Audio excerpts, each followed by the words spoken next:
Vamos a continuar ahora con la conferencia Panorama Global del Cemento, Tendencias y Perspectivas del Mercado. A partir del 2009, FICEM ha consolidado las cifras y datos estadísticos de la industria del cemento de la región en Latinoamérica, el Caribe y la península ibérica. Esta información consolida las cifras de 2010, 2011 y 2012 y disponibles para ser publicadas, y ustedes las encontrarán recogidas en el libro que tienen en sus mesas o asientos.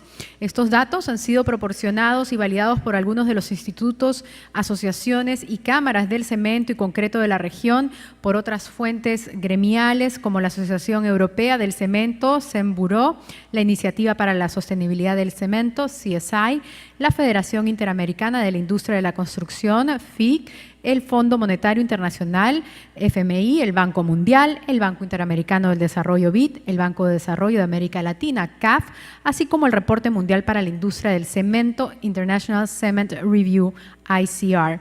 Damos la bienvenida ahora al señor Thomas Armstrong, director editorial de la revista International Cement Review.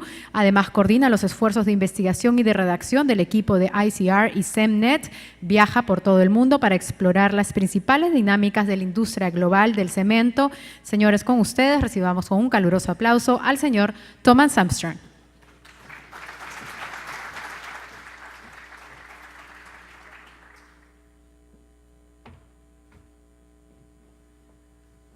Okay, a change of language.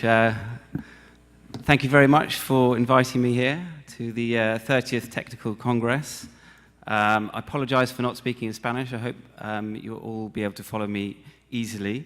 I'm here today to talk about global cement trends, to give a wide, broad picture of what's been happening in the world in the last few years, up to 2012, some thoughts on current trends, and also some thoughts on the future. And hopefully it will tie into a lot of the economic dynamics that we've heard about this morning in that excellent presentation from Mr. Ortegon.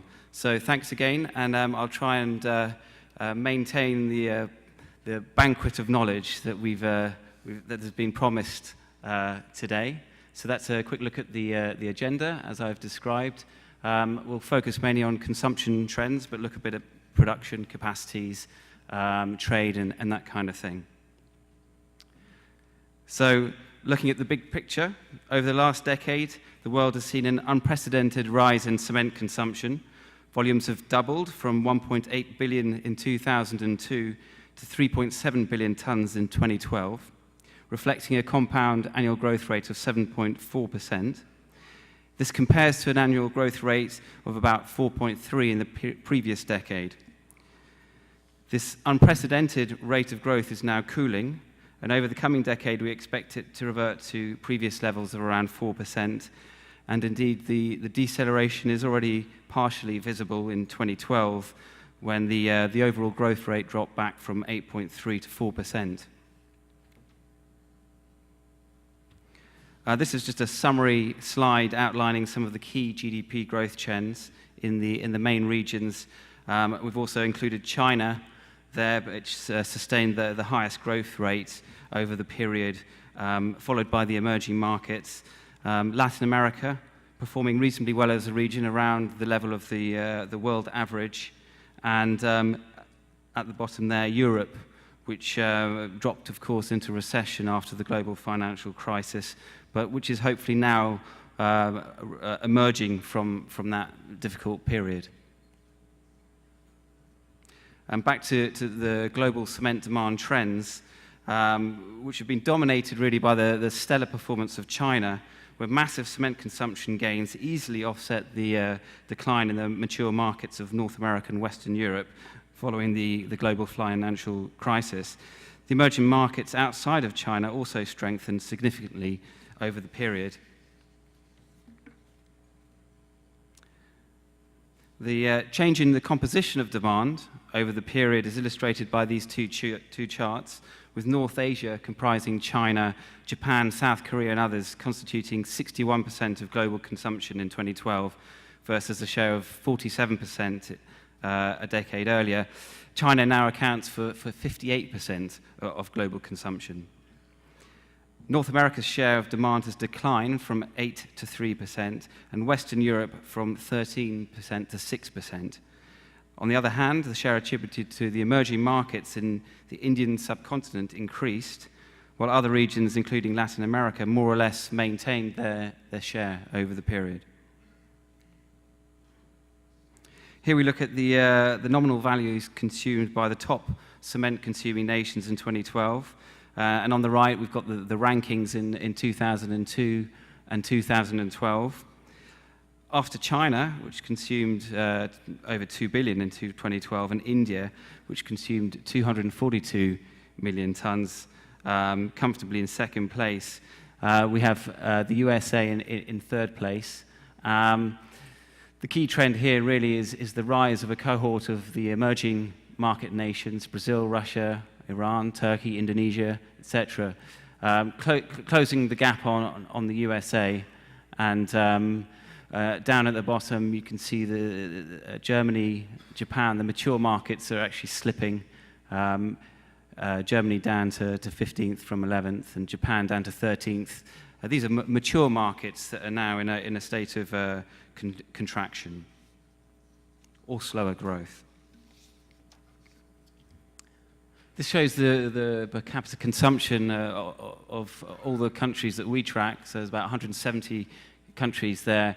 And at the top of that, you've got Qatar with nearly 3 tons per capita, which is extraordinary. It's immense. In fact, 10 of the countries, the top 10 countries consuming over 1 ton are all in the Gulf. 6 of the top 10 countries are all located in the Gulf. Down at the bottom, you've got countries like Niger and Somalia with just 20 kilograms per capita, which is half a bag of cement. So there really is a massive kind of inequality of consumption there. This slide represents the per capita consumption of the top 25 consuming nations. Saudi Arabia leading the way with 1.5 tons, still only half that of Qatar. Saudi is enjoying a phase of intense broad-based development as the country channels its substantial oil revenues into diversifying the economy, and the cement sector is a major beneficiary of this.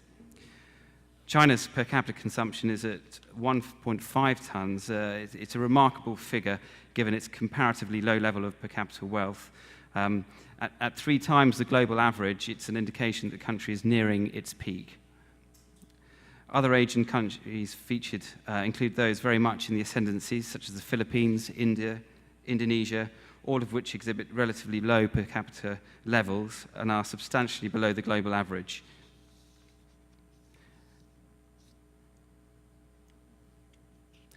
This slide places Latin America into its context. As you can see, the levels are spread between around 200 and 400 kilos per capita, which on a global level is well below the average, and shows the potential that's there, going up to that red line, which is around 500 kilos per capita, the global average. And the top 15 producers, just for reference, almost exactly the same as the top 15 consumers, with a few differences. Iran is quite high up there in the ranking, of course. Trade in cement and clinker is an important feature of the worldwide cement industry and plays a vital role in balancing the supply and demand between countries. In 2012, the total of 167 million tons of cement and clinker was traded, around 4% of the global supply. Iraq was the largest importer in 2012, with an estimated 11 million tons brought into the country, primarily from Iran and Turkey. Other major countries included those in post-war reconstruction, such as Afghanistan, where domestic supply was inadequate for demand needs. Other countries which lack raw materials and limestone, such as Bangladesh, also feature very high on the rankings, Bangladesh being a major importer of clinker. An interesting omission from this list of major importers is Nigeria, which used to be one of the largest importers in the world, but has now become self-sufficient in 2012 following large-scale capacity additions from the industry, and particularly from the leader there, Dangote. The USA continues to be a major importer in spite of import levels dropping from their peak of 36 million tons in 2006 to just 7 million tons in 2012, and that's of course been felt all around the world, even here in Peru, where producers are exporting less into that market. On the other side of the equation are countries engaged in the export of cement and clinker as they seek to offset their surplus capacity. Iran has been expanding its capacity intensively over the past decade and is now the largest exporter with volumes of 14 million tons in 2012. Turkey, again, remains an important global exporter. It's home to a number of competitive producers with suitable coastal locations, and also overland exports to Iraq and previously Syria until the war. It's also exporting a lot to countries as far as Brazil in Latin America. China exported 12 million tons in 2012, which is really an insignificant volume in relation to the size of the industry, and well below its record of 35 million tons seen in 2006. Japan remains a major regional exporter as demand in the country continues to contract, and they offset this by exporting to the Pacific Rim and other Asian territories. And in Europe, Germany is a large, well-integrated regional supplier. It continues to maintain a high level of export volumes to neighboring countries, including the Netherlands, Belgium, France. Turning now to capacity and looking at the supply side. In 2012, there were 5,500 cement plants worldwide, of which around 1,800 were located outside of China, with a combined production capacity of 2.3 billion. Of the countries that we track, 171 countries, 17 have no production capacity at all, only a small share. The left chart shows the evolution of contracted capacity outside of China over the past decades. This is a chart kindly supplied by F.L. Schmidt. You can see the dramatic surge in capacity evident over the 2004 to 2008 period, peaking at 140 million tons in 2006, and then dropping back sharply to 40 million tons last year, but nevertheless a significant level of new capacity contracted on a historical basis.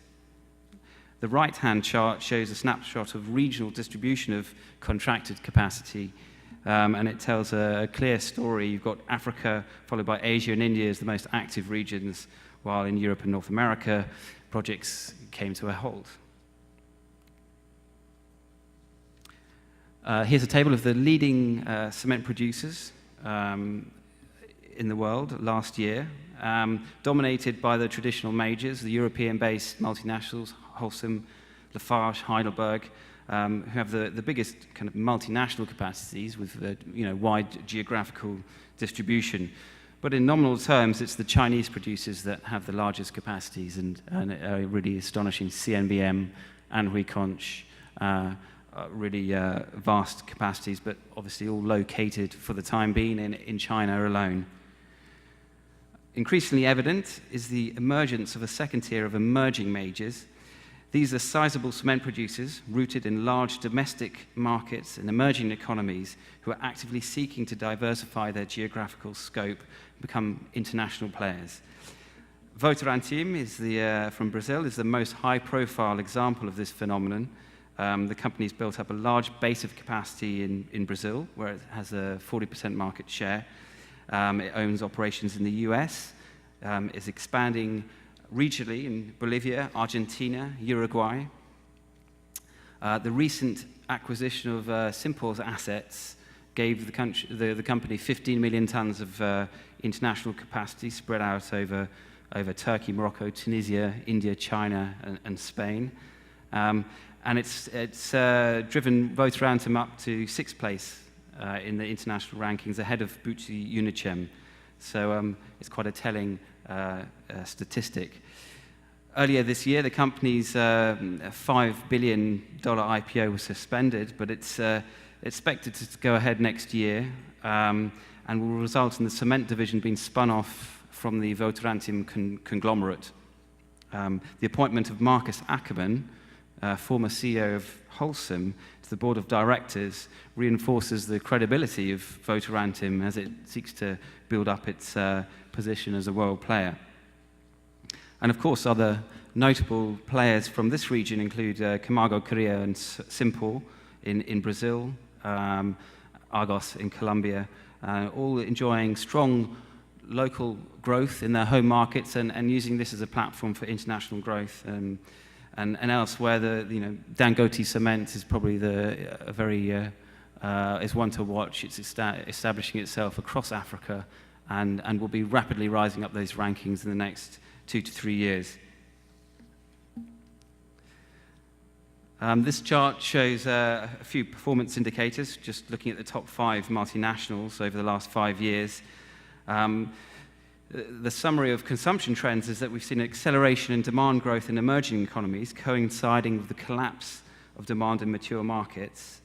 The established global majors have found themselves riding the down cycle in these contracting markets, which has rendered them financially constrained, and they're busy deleveraging and unable to add as much capacity as they would like to their portfolios. And indeed, the chart at the bottom shows the top 6 majors added just 3.8 million tons of net capacity to their portfolios last year. And this has obviously opened up space for the other companies, the emerging majors, as I was talking about, to take advantage of this lack of ability to expand and to seize the initiative in many ways.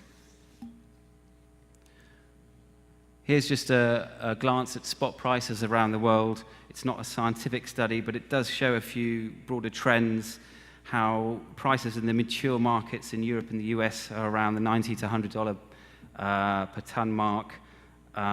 Rapidly growing markets where supply is often constrained, such as sub-Saharan Africa. We're seeing pricing levels of around $150 up to $250 per ton, very high. Markets which are fragmented or oversupplied, such as Turkey, the UAE, India, and China, are seeing higher competition. They have lower pricing levels between 40 and 80 per ton. Latin America, we've seen a reasonably consolidated and a reasonably high pricing environment. Turning to this year, if we just look at Holcim's reporting of the first half of 2013, volumes declined by 2.9%, but prices still managed to be increased by 1.8%. So there's still good control over pricing in the market, supporting top-line growth for the big multinationals.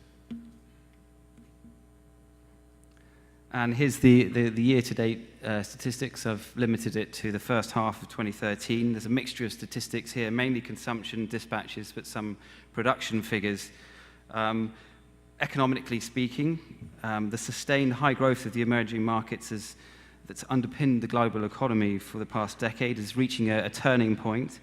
As illustrated in the earlier presentation, and the difficulties of Brazil and also other areas, India, are seeing growth drop back.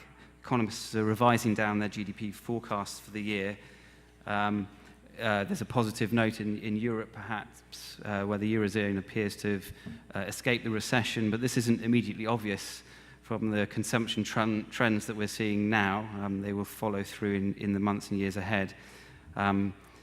But the highest levels of growth are still being achieved in the emerging markets, with stellar performances from countries in sub-Saharan Africa, Middle East, and Asia. Peru, Argentina, Brazil are all positive, though for Brazil it's only just. Colombia and Mexico are disappointingly in the red.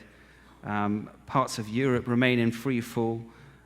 Poland, even, which escaped the worst of the financial crisis, finally succumbed to the economic forces buffeting the region. You can see quite a collapse in consumption in the first half of this year. So that's a kind of historical look. This table kind of provides a few broad scenarios of where the market might go in the next 5 years. China, we expect a reset to a lower, more sustainable trajectory. Many many analysts believe that it's reached its peak, or will do in the next 5 years, and will begin contracting to a slower 5-year growth rate of 4% from 10.5. Outside of China, we expect to see an acceleration in growth of around 5% from 2%, but partly driven by the modest recovery in mature markets of North America and Europe. On balance, emerging markets outside of China are seen maintaining the same robust trends of around 5%, 4-5%. And overall global growth will be seen dropping back 2 percentage points over the next 5 years.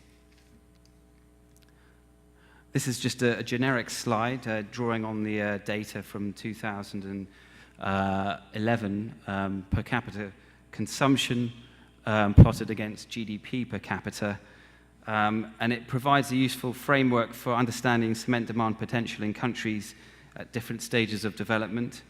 In general, as country develops, as its wealth increases, cement per capita increases. This is the phase when a country undergoes a period of high population growth, urbanization, sets about building its industrial base, and when growing incomes allow consumers to invest in their own housing. Most developing countries are on the upward sloping portion of the curve, and as you can see here, Nigeria, Mexico, Brazil, Russia, Poland, as you would expect, growing in wealth and rising up the consumption curve. These are all countries in development, but at the later stages of development, once the housing construction needs have been fulfilled and the population growth rate recedes, cement demand tends to fall back, and you can see that with the US, Japan, UK, Germany, all at this side of the curve. So with all those things in mind, just a brief look at some of the core global markets. The United States, very important for the Latin American region, for Mexico especially, economically. How's it doing in its own terms? It's experienced a particularly bumpy ride in the years since the global financial crisis emerged. From its peak of 127 million tons in 2005 to the trough in 2009, the market declined by 46%, about 58 million tons, as the full impact of the subprime crisis and the ensuing financial crisis took its effect. By 2012, consumption growth appeared to be back on track, rising by 9%. But in 2013, so far, the momentum seems to be somewhat lost. It's running at about 0% growth in the first half of this year. In the short term, government spending cuts will impact adversely on the economic growth, and lower federal spending will undermine construction activity in the public sector. New residential construction over the first half of 2013 was particularly strong, and while residential construction was at the heart of the subprime crisis, it's now driving the recovery in the US. And today, key indicators such as foreclosures, bad mortgages, debt, delinquent loans, they're all continuing to trend down, and the unemployment rate has also dropped. So we expect a 2-3% cement growth in 2013, rising to 7-8% next year. And provided the economy can perform, there's no reason why the US shouldn't be demonstrating emerging market growth rates in the years ahead. Brazil, the powerhouse economy in Latin America, supported by very strong external conditions, the successful Lula government over the last decade. Consumption doubled in 8 years between 2004 and 2012, and annual growth peaked at 16% in 2010. It's trending at a respectable 7 to 8% over the last 2 years, but the economy is deteriorating, partly due to the collapse in demand for commodities from China. In terms of cement demand, it's down to about 1% growth. Looking ahead, all the fundamentals are there. The population growth rate of 1.3%. The housing deficit, there's a real huge demand for housing. 7 million homes, housing deficit is estimated.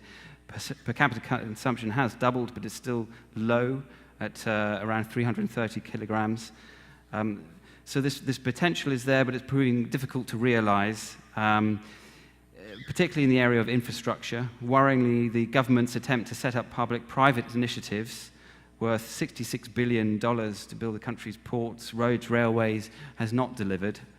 The longer-term growth rate for China, for Brazil, is estimated around 5%, but in 2013 it's likely to fall to around 2%. A couple of summary slides just outlining what's happening in Latin America. Peru has enjoyed a 53% growth in demand over the last decade.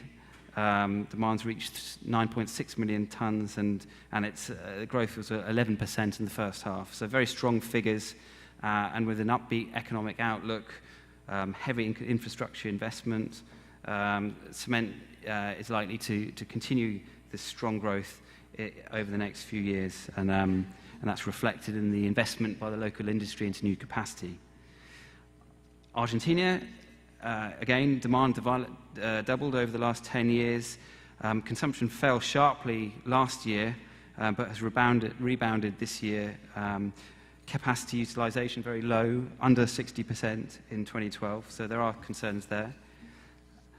Colombia, again, doubled consumption over the last decade, benefiting players like Argos and Cemex, and the economy's lost a bit of momentum in 2012, and consumption fell to 3% versus 14% the year before. So this year we're seeing a slight decline in demand by 1%, but the underlying fundamentals are positive, and infrastructure demand, etc., will hopefully revive consumption going forward. In Mexico, consumption fell sharply in late 2012 as the government cut spending and housing construction declined. For the whole year, it was up 1% in 2012, and we're seeing a slight contraction overall this year. However, strong potential, and of course the economy tied in with the US recovery there will help demand in Mexico. Just to see how bad it can get, just some summary slides on Spain. Collapse in demand, astonishing destruction of the market, which is now at a level witnessed around 50 years ago at 13.5 million tons from 56 million tons at its peak in 2007. Housing market is massively oversupplied. Public investment has collapsed due to austerity measures. According to Eurostat, in 2013, Spain has the lowest ratio of public investment to GDP of any European country. First half 2013, consumption was 24% down. It's incredible, and expect further falls next year, a return to growth at the earliest in 2015. And to go hand in hand with this market collapse, that the industry is really restructuring. Last week, Cemex and Holcim announced their merger of operations in Spain to rationalize capacity, and Holcim will eventually, in 5 years' time, exit the market entirely. Just a summary slide for you to look at later, but Russia's economy is slowing. There's been supported by major construction activity for big projects such as the Olympics, World Cup coming up. Demand up 7% this year, we expect, but some issues over the underlying strength of the economy. India, unfortunately, below expectations, with the GDP growth slipping to below 5% year-on-year growth in 2013, which is the lowest rate in a decade. And so the market showing further decline in growth. It's still positive, but it's weakening, and for the market, for an industry which doubled its capacity over the 2007 to 12 period and expects to add considerable capacity going forward, it's a concern, this weakness. I just include Indonesia as one of the examples of the very high growth Southeast Asian economies which have been performing extremely well, and it's the fourth most populous country. Very, very good performance recently. It's slowing now as the region readjusts and as the government institutes various adjustment programs to subsidies, fuel subsidies. So a more sustained growth, but still great potential in Indonesia. And of course, as I've discussed before, China resetting to a lower growth rate, a more sustainable level, which we believe will happen because it's a very controlled market where the government has a lot of ability to control it and manage it, and we'll see overcapacity coming back into line as the demand levels drop back and there's more consolidation in this market. So there's just a summary of the key markets for you to look at in your own time. Thank you for your attention. Much of this historical data is in the Global Cement Report published this year by International Cement Review. You can order that online. I strongly suggest you go and get your copy now. Thank you very much. I'll leave you with a wonderful picture of the Atacongo plant where you'll be visiting on Thursday. And thank you very much.